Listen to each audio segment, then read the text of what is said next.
Asesinos es una producción original de Podimo que hoy puedes disfrutar donde quiera que escuches tus podcasts gracias a Troop.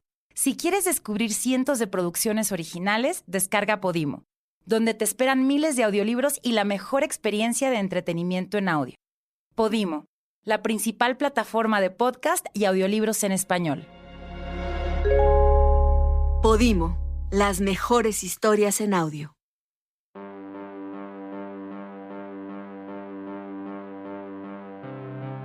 Bueno, una noticia que tenía más cobertura, como decía antes, ¿no?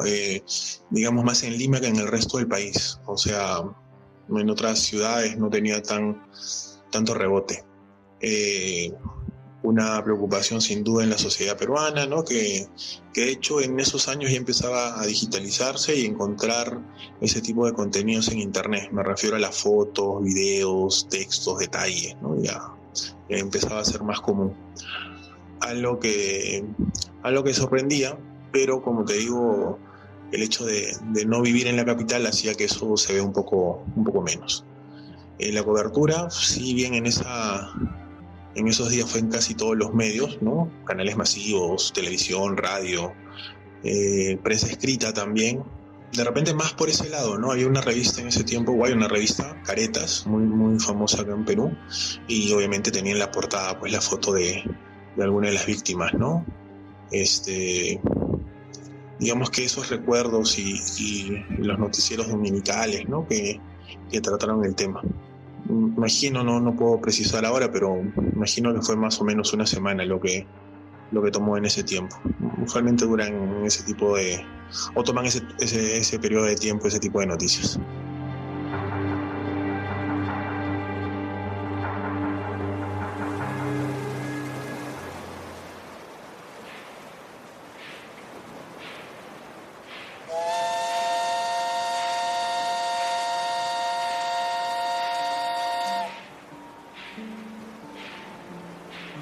Cuando Perú se convierte en el primer país en Latinoamérica en establecer relaciones con Japón en 1899, jamás se imaginó que sería el destino de miles de japoneses que llegarían a las haciendas azucareras con la intención de conocer los procesos occidentales de agricultura que les permitían ser grandes exportadores de materia prima.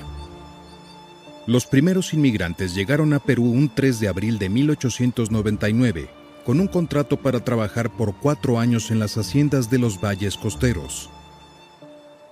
Desde esa fecha y hasta la entrada de Japón a la Segunda Guerra Mundial, alrededor de 30,000 japoneses cruzaron el Océano Pacífico y llegaron a América Latina. En la actualidad, la inmigración japonesa en Perú cuenta con más de 100,000 descendientes. Pedro Pablo Mesías Ludeña nació el 28 de julio de 1973 en El Agustino, un distrito plagado de pobreza y delincuencia en Lima, Perú. A fines de 2003, a los 30 años de edad, pagó 800 nuevos soles para poder cambiar su apellido paterno por Nakada, porque tenía pensado adquirir la visa para irse a vivir a Japón, como parte de la colonia en Perú que tienen esa posibilidad si demuestran su ascendencia japonesa. De haber obtenido la visa y haber viajado, tal vez no hubiese matado a sus 23 víctimas 3 años después de su cambio de apellido. Pero eso nunca lo sabremos.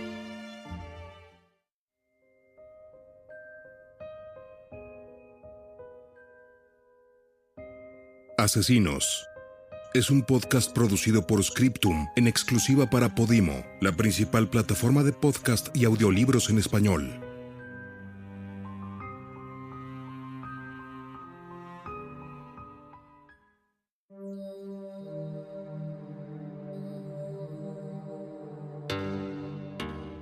El 1 de enero de 2005, el cadáver de Carlos Edilberto Merino Aguilar, alias El Chato, de 26 años, es encontrado en la playa Chorrito de Chancay, con un disparo en la zona del tórax y el abdomen. El motivo de su asesinato, nadie lo sabe. Bueno, Pedro Nakada sí. Según él, todo fue un malentendido porque pensó que Merino quería asaltarlo. El 31 de mayo de ese mismo año, la policía de la ciudad de Huaral encuentra tirado en la calle el cuerpo de Teresa Cotrina Abad, de 50 años. Su pecado: haber caminado al lado de Pedro Nakada y, mientras fumaba, haberle dicho: no pases por aquí que vas a pagar peaje. Su castigo: una bala alojada en la cabeza sin orificio de salida. Los asesinatos de Pedro Nakada no tienen una explicación lógica, salvo por los demonios que habitaban en su cabeza, que alteraban su realidad y justificaban sus acciones. Pero para entenderlos nos tenemos que remontar a su infancia. Poco de lo que él dispuso contar está corroborado, pero al ser la única fuente sobre el caso, así tenemos que narrarlo. Pedro Nakada nació en una familia tradicional, pero violenta. Sus padres vivían peleando, como perros y gatos, y muchos de sus primeros recuerdos contienen a su progenitor golpeando fuertemente a su madre por los celos del primero. Solo podemos imaginar la impotencia de un pequeño Pedro Nakada por no poder hacer nada. Su única vía era la evasión, y es por eso que prefería escapar a los cerros y al cementerio, incluso hasta por 2 semanas, aunque eso significara dormir en la calle. El temor a estar en casa no solo tenía por origen a su papá, pues, según cuenta, tenía 5 años cuando sus hermanas le pintaban la boca y lo vestían de mujer para burlarse de él. Los problemas psiquiátricos le fueron heredados a él y sus hermanas.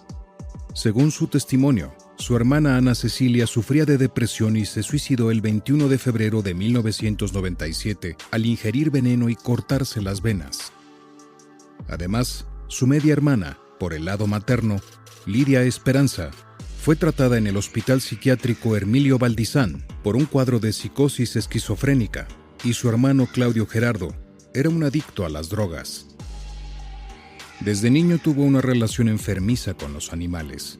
Cuando tenía 7 u 8 años, su perrita murió y la familia lo acusó de haberla matado. Le decían: tú la mataste, tú la mataste. Él asegura que no, pero que absolutamente nadie le creyó. Como consecuencia, ante el continuo recordatorio por su supuesta fechoría, Pedro hace suya esa versión y a partir de ese momento comienza a matar animales como un desahogo de su carácter colérico. Ya en la adolescencia, y mientras trabajaba en granjas de la provincia de Cañete, en Lima, utilizaba la fachada de su trabajo para matar perros y aves de corral y posteriormente untar la sangre en su cuerpo. La escuela tampoco resultó un lugar seguro. No tenía amigos y fue el blanco ideal de sus compañeros para jugarle bromas pesadas. Decidió mejor abandonar los estudios cuando apenas cursaba el 3º de primaria. En casa, y a los 8 años, su hermano lo obligó a practicarle sexo oral como primera incursión al coito que después le obligaron a practicar con su hermana. Sus primeras experiencias incestuosas las adjudica como una normalidad que después pondría en práctica con sus hermanas menores. Al incesto habría que agregarle su gusto por la zoofilia. La disfuncionalidad familiar sería la norma y se trasladaría después en su adultez a sus otras familias. En sus declaraciones afirmó que no podía sentarse con su familia sin estallar en cólera ante cualquier pretexto, aunque asume que eso es parte de la esencia de cada persona y del lado bueno y malo que todos tenemos. Tuvo 2 grandes relaciones, la primera con Dominga, con quien procreó 3 hijos, y de la que se separó porque ella era muy celosa, al grado de quemarle su ropa, y él, ante tales arrebatos, optó simplemente por la violencia y los golpes. Con María, su segunda mujer, tendría 2 hijos más, pero era la otra parte de la moneda. De acuerdo con Pedro, María era floja, vaga y nunca quería hacer las cosas. Y bueno, esto lo obligaba nuevamente, según sus propias palabras, a golpearla. Con una familia disfuncional y una funesta experiencia en la escuela, es que encuentra un sentido de pertenencia en el ejército. Su experiencia en la milicia duró apenas 2 meses antes de haber sido echado, aunque en ese poco tiempo aprendió a usar armas de fuego. Todo lo hasta aquí descrito nos invita a suponer su destino.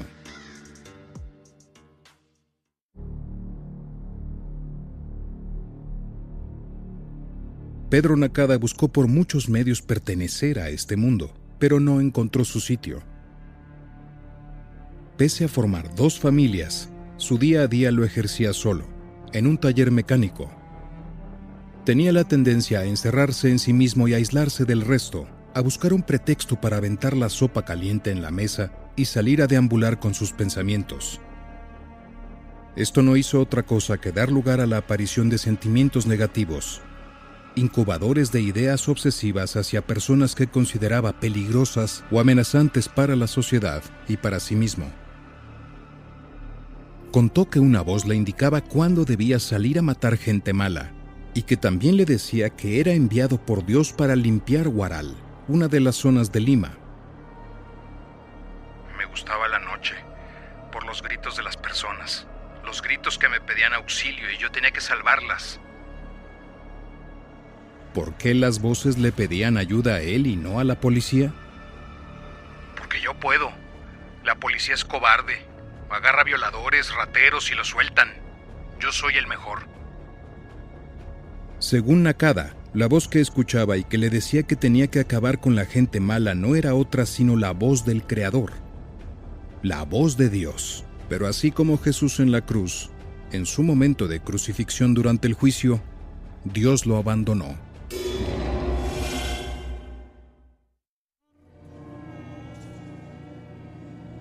Los delirios son alteraciones de juicio y se caracterizan porque tienen su base en alucinaciones. Pero no todos los asesinatos a manos de Nakada eran dictados por una voz en su mente. La excusa perfecta se la daban sus pensamientos obsesivos sobre personas que consideraba peligrosas. Un día se cruzó su vecino, el vigilante Hugo Vilches Palomino, que iba en su bicicleta. Nakada sabía de antemano que aproximadamente a las 17 horas, él hacía ese trayecto al regresar desde su trabajo hacia su domicilio. Entonces, recordó aquella vez que llegó a su casa y lo vio hablando con su mujer como si estuviera cortejándola. Se puso celoso el día que avistó el encuentro, y el día que Hugo regresaba a casa pensó, tengo que matarlo. Se detuvo y le disparó. Yo mataba por una razón. Al matar al ladrón, ese ladrón ya no iba a robar nunca más. El ladrón roba para los vicios. En efecto, a Nakada se le hacía más fácil operar en entornos conocidos con gente con la que interactuaba. Por ejemplo, Wilfredo Antúnez Acuña era un cliente habitual suyo al que, de hecho, le vendió un taxi que Nakada robó después de matar al dueño y a todos sus ocupantes. Solía arreglar el auto de Antúnez, a quien consideraba su amigo, pero, poco a poco, un pensamiento empezó a rondar su cabeza. ¿Por qué Antúnez no lo invitaba a pasar a su casa cuando iba a visitarlo? Con una marcada tendencia a encerrarse en sí mismo, se dejó llevar por el odio y el rencor imaginario y decidió vengar lo que a sus ojos era una enorme afrenta. Terminó por asesinar a quien consideraba su propio amigo.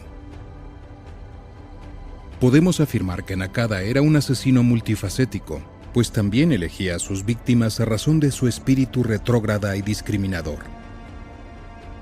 Wilmar Jesús Muñoz Villanueva, de 42 años, tenía un salón de belleza con nombre Gisela, en la calle Ánimas 352 de Huaral, en Lima. Nakada lo eligió porque, según él, la gente decía que era un maricón que se prostituía y tenía sida. Esperó afuera del local a que se fuera una clienta y entró. En sus declaraciones afirmó que, para corroborar los rumores que circulaban en el barrio, decidió ofrecerle dinero a Muñoz a cambio de sexo. Según Nakada, Muñoz gustosamente tomó los billetes, los guardó y posteriormente lo invitó a una pequeña habitación trasera. Ahí fue cuando Nakada decidió acabar con la vida del estilista. Así, sin mayores explicaciones. Posteriormente, Nakada se dirigió a la caja para recuperar su dinero, pero como vio que había más, encima de todo robó los 1.500 soles peruanos que Wilmar había ganado ese día. El cuerpo del estilista limeño fue hallado en el negocio el 19 de noviembre de 2006, junto al casquillo utilizado.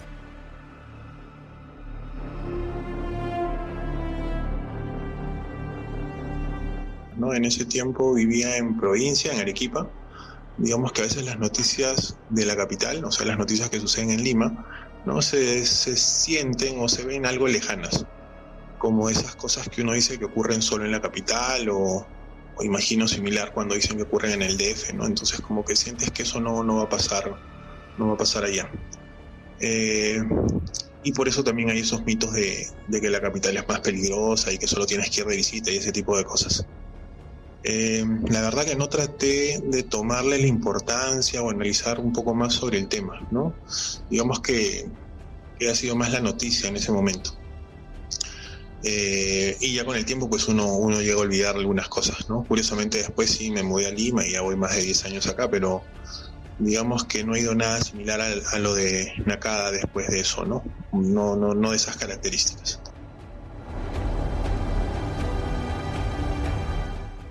Limpio, gente.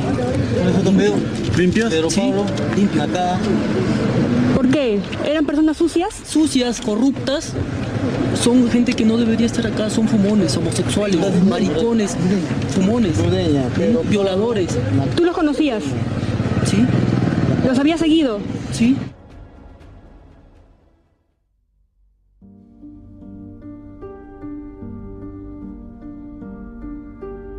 En muchos de sus asesinatos, la policía encontró silenciadores artesanales. Si algo tenía Nakada, era la habilidad para encubrir sus homicidios con la construcción de estos aparatos que minimizaban el ruido. También tenía por costumbre rotar las pistolas con las que cometía sus atropellos. Lo anterior nos muestra cómo llevaba a cabo una preparación metódica que se relacionaba directamente con su forma de ser y con sus habilidades como mecánico.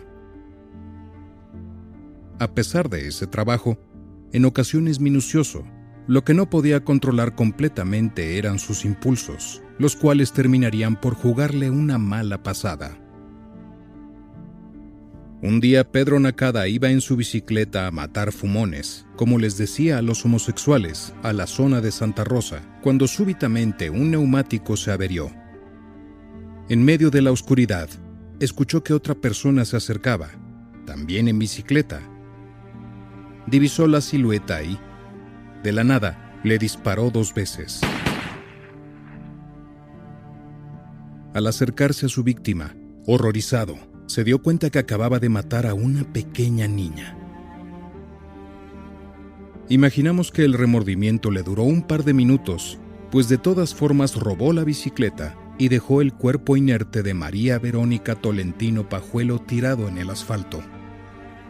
El personal policial encontró su cadáver el 19 de agosto de 2006. Luego de la muerte de Verónica, confesó haberse sentido acongojado por tratarse de una niña inocente y no de un ser impuro. Pero se justificó diciendo que había divisado una silueta que casualmente manejaba una bicicleta que podría sustituir a la que a él se le había estropeado. Así de lógicas e ilógicas eran sus explicaciones. ¿Con esta arma a quién mata? A las personas. ¿A quién? A la gente mala. ¿El mototaxista por qué lo mata? Lo sacrifiqué. ¿Por qué? Para comprar balas. Le metí un balazo en la cabeza. ¿A todos les disparabas en la cabeza? Sí, para que no sufra.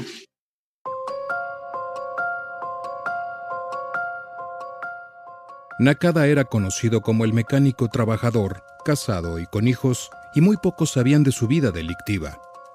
Desconocían que robaba autos para venderlos por partes o la violencia doméstica que ejercía con las familias que había formado. Los lugares que elegía para matar eran conocidos y estudiados. Salía a cazar con su bicicleta o con una moto prestada. Sabía de las vías de escape pues vivía cerca de los espacios en los que operaba. Estas eran sus zonas de confort y el hecho de ser de ahí le permitía moverse cómodamente en un lugar y sentir de ese modo que tenía un control más estricto sobre lo que allí pasaba. Por eso omitió zonas alejadas a la capital, porque ya estaba mimetizado con su zona roja, donde a fuerza de cotidianeidad podía pasar desapercibido. Nakada se manejó de acuerdo a la rigidez del principio de territorialidad geográfico de un criminal. Es decir, se movió dentro de una zona en la que no pudo o no quiso alejarse, un lugar de anclaje y caza habitual. Pero todo tiene un límite, y el asesinar en un lapso de tiempo corto en una zona geográficamente pequeña fue suficiente para que un grupo de investigadores hilara los acontecimientos. A través de diversos testigos, la policía armó el expediente sobre 8 asesinatos con Pedro Nakada como principal sospechoso. Y en el mes de diciembre de 2006, un operativo con decenas de policías acudió al taller mecánico en el que trabajaba Pedro. Ante la alarma de ver uniformados en su lugar de trabajo, Pedro alcanzó a empuñar su pistola y disparó mientras intentaba huir. Por poco lo hace, solo que en esta ocasión, el creador no le dio las suficientes balas para permitirle escapar. El día de su captura tenía el cabello largo y ensortijado y portaba barba y bigote crecido de pocos días. Estaba vestido con una sudadera que en su pecho decía Furia, como si estuviera etiquetado con su furia colérica que le hacía disparar sin reparos, y listo para ser capturado por la policía. Siguió las órdenes de desnudarse para el examen médico legal, pero en un momento sintió vergüenza y se paró detrás de una silla para ocultarse. Desde un primer momento admitió ser el autor no solo de las 8 muertes que figuraban en su orden de captura, sino de muchas más.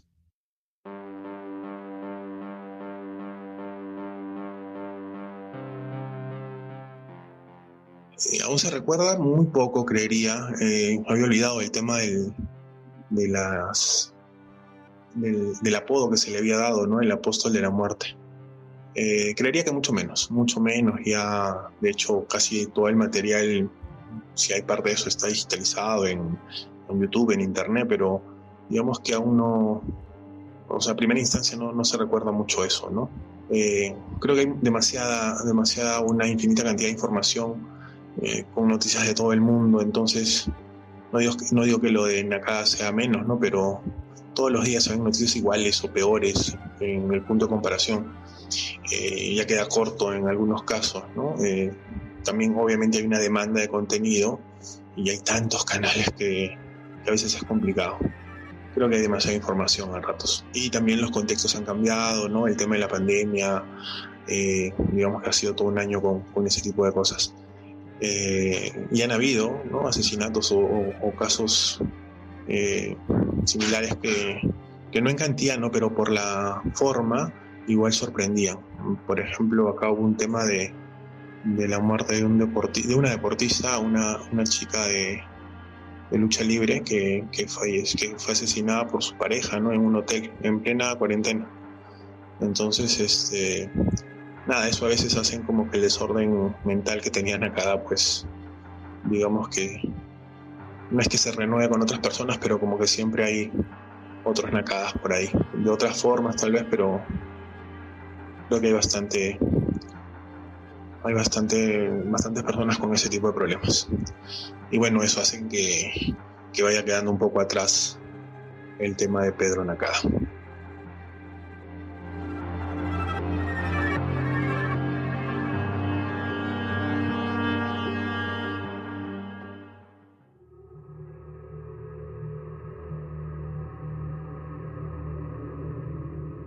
El 14 de julio de 2010, Nakada fue declarado culpable con una pena privativa de la libertad efectiva de 35 años, más la suma de 10,000 nuevos soles como multa para la reparación civil a cada uno de los agraviados.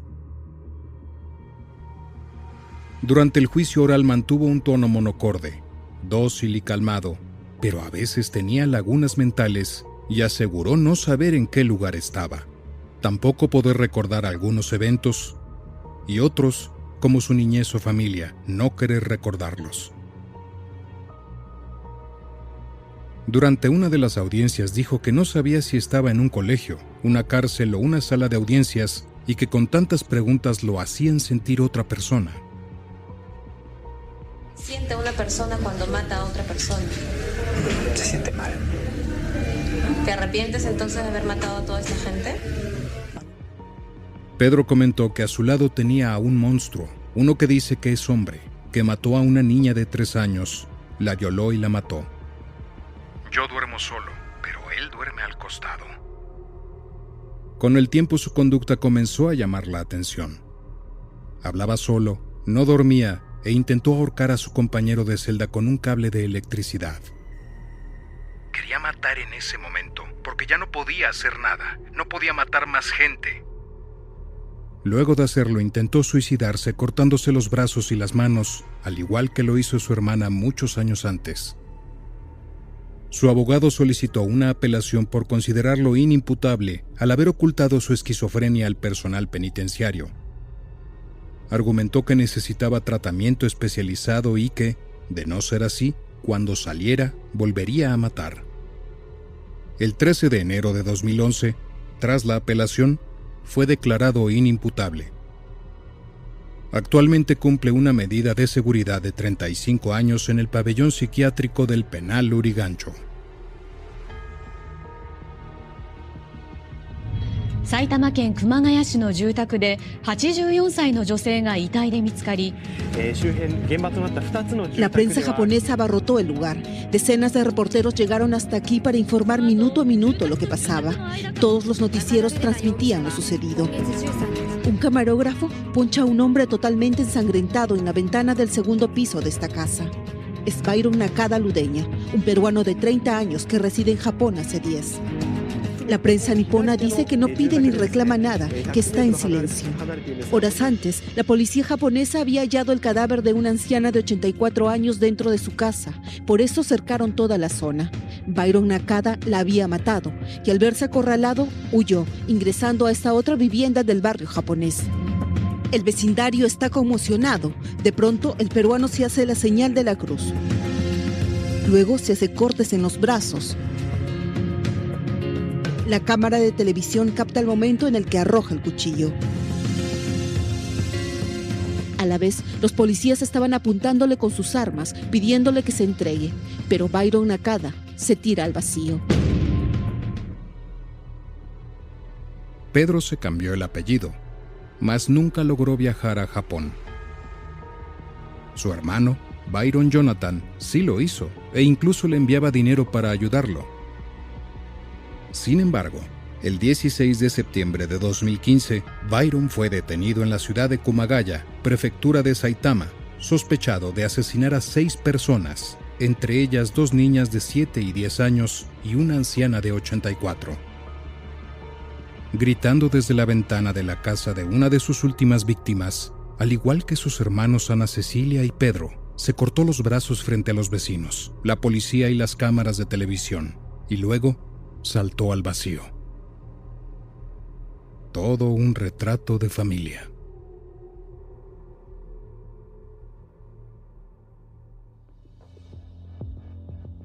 Asesinos. Guionista, Amaranta Olvera. Asesor, Antonio García. Locución, Eduardo Albornoz. Creador y productor, Carlos Hernández.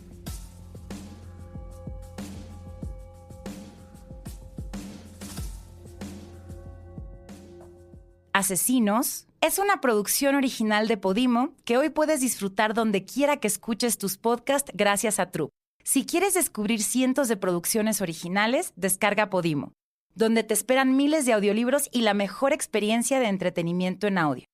Podimo, la principal plataforma de podcast y audiolibros en español.